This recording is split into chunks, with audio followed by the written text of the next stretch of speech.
Welcome back नाजरीन। शेर अफजल मरवत साहब हमारे साथ मौजूद थे। ब्रेक पे जाने से पहले काफ़ी डिटेल में बता रहे थे पीटीआई की इस वक्त जो सूरत हाल है।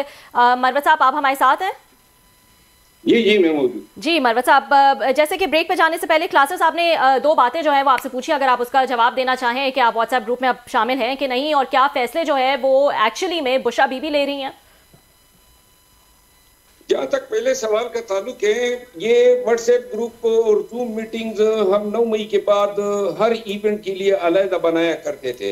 हैदराबाद जाना था तो हैदराबाद का बना लिया, सिंध जाना था तो सिंध का ग्रुप बना लिया, इसी तरह खैबर पख्तूनख्वा में या कहीं पंजाब जाना था तो उस वक्त हम ग्रुप बना लेते थे, जूम मीटिंग्स होती थी, फराइज हम लोगों को तफवीज कर देते थे।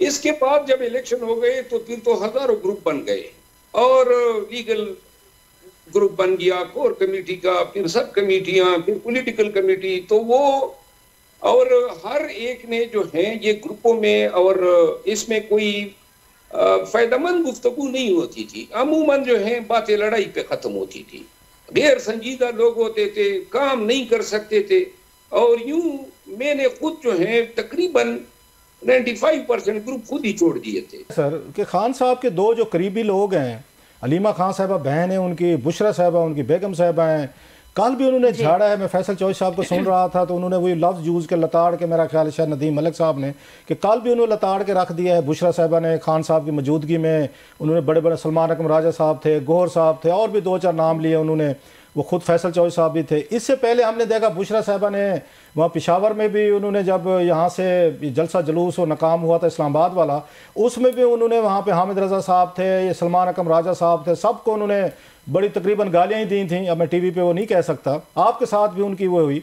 क्या वजह है कि खान साहब के जो दो करीबी फीमेल्स हैं, उनकी फैमिली की हैं, उनका रवैया पार्टी के साथ, पार्टी लीडरान के साथ वर्कर छोड़ दें, इतना मतलब है उसमें क्यों तलख क्यों है, तौहीन अमेज क्यों है? वाई डू दे मतलब ट्रीट देम विद ये कंटेम्प्ट? उन्हें कोई शक है, शकूक हैं कि ये हमारे लॉयल नहीं है या हमारे कोई नौकर हैं ये सारे लोग, लिहाजा इनके साथ यही ट्रीटमेंट करना है, यही डील करनी है? इसमें कोई शक नहीं है कि पार्टी की क़ियादत जो है तहकीर अमेज रवैये का शिकार रही है, और किसको किस तरह लताड़ा जाता था, क्या क्या हुआ है मीटिंग में, इंटरेक्शन में, मेरा ख्याल है अब मैं नहीं बताना चाहूंगा, क्योंकि मैं पार्टी के वर्कर को दुखी नहीं करना चाहता हूँ। अच्छा। लेकिन हमारे दिल जो हैं वो भरे हुए हैं गिलों से, और पार्टी के लिए मार भी खाएं, जेलों में भी जाएं, नुकसानात भी उठाएं, ऊपर से ऐसी बातें सुनने में जिंदगी में कभी भी किसी तरह की भी गलत बात किसी की भी नहीं बर्दाश्त करता हूँ, और यही वजह है ना खुशामद कर सकता हूँ ना पीछे तालियां बजा सकता हूँ। इस वजह से मैं किसी ग्रुप को कभी काबिल कबूल रहा ही नहीं, और ना मैं आइंदा किसी के ग्रुप का हिस्सा बनूंगा, क्योंकि इमरान खान लीडर है और इमरान खान ने खुद ही मौरूसी सियासत के हवाले से एक पॉलिसी दी हुई है, तो लिहाजा खान है तो खान के साथ अकीदत है, और खान के अलावा खान की रिश्तेदारी की बुनियाद पे मैं किसी को लीडर नहीं मान सकता हूँ और न मानूंगा।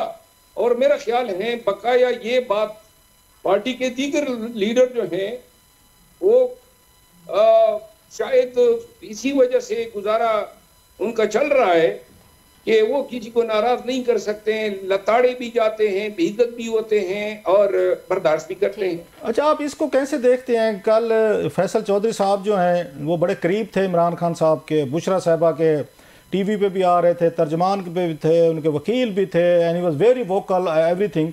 ऑल ऑफ सडन उन्होंने उठा के उनको बाहर फेंक दिया, और बुशरा साहबा ने किया और लोगों पे उन्होंने वहाँ पर किया है, उन्होंने मशल साहबा को भी किया है। आप इनको कैसे देखते हैं? ये सही फैसला है उनका, ये फैसल चौधरी साहब को और इनको मशल साहबा को हटाने का, क्योंकि दोनों प्रोमिनेंट थे, टीवी पे थे, या जो ज़्यादा टीवी पे आना शुरू हो जाए, शोज़ में पॉपुलर होना शुरू हो जाए, लोग रिलेट करना शुरू कर दें, हम उनसे रिक्वेस्ट करके बुलाना शुरू कर दें, तो पार्टी के अंदर सिक्योरिटी पैदा हो जाती है। खान साहब के करीबी हलकों में या इमरान खान साहब या उनके बहनों या उनके स्पाउस में कोई इस तरह का है। आप फैसल चौधरी साहब की इसको ये कैसे देखते हैं, जो कल जो कुछ इन सीनियर इन वकीलों के साथ किया गया है?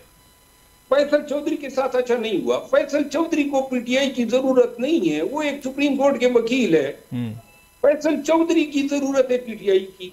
वो बड़ा मतलब मंजे हुए वकील हैं, ये उसको नॉन प्रोफेशनल कहना या उसको ये कहना, गर्चे वो मेरे हवाले से मीडिया में कोई सही जबान नहीं इस्तेमाल कर रहा है, लेकिन बतौर वकील मैंने उनको देखा है और वो वॉलंटियर हैं, खिदमत पार्टी में अंजाम दे रहा है। उसको किसी ने क्या उसके सर पे सुरखाब के पर रख दिए कि उल्टा लताड़ा भी जाए, निकाला भी जाए। ये जो मिसाल यूसुफजई की आपने बात की, मिसाल यूसुफजई की अपनी गलतियां हैं।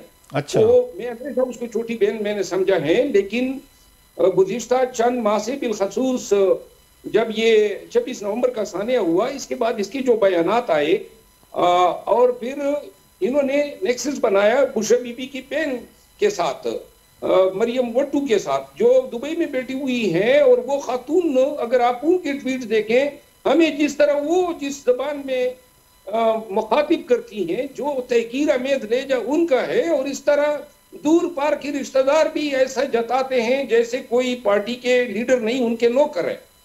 तो मिसाल यूसुफजई जो है वो केपी की हुकूमत बिलखसूस अली अमीन खान के हवाले से केपी की हुकूमत में ये तासुर पाया जाता है कि जो फासले खान और अली अमीन खान के दरमियान बड़े हैं, उसमें शायद मिसाल का किरदार है।